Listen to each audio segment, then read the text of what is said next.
Hey gang, it's Flag Day. Ain't that some shit? So I guess it's time we make another damn change, right? The flag is red, white, and blue.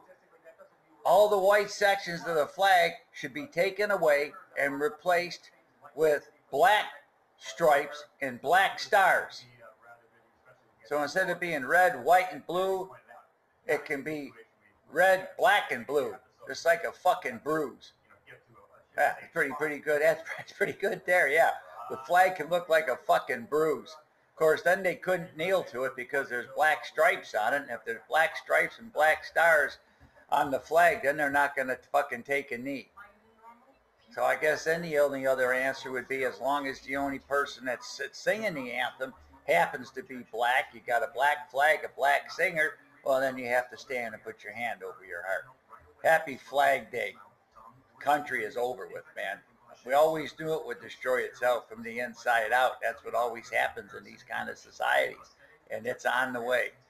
Get your ducks in a row, get your stock sold, get yourself in a cash position, and just ride this shit out. This could be the end of the big 50 states, and just bust the fucking thing up like the Soviet Union, and we can each little fucking state can be a country, and fuck it all.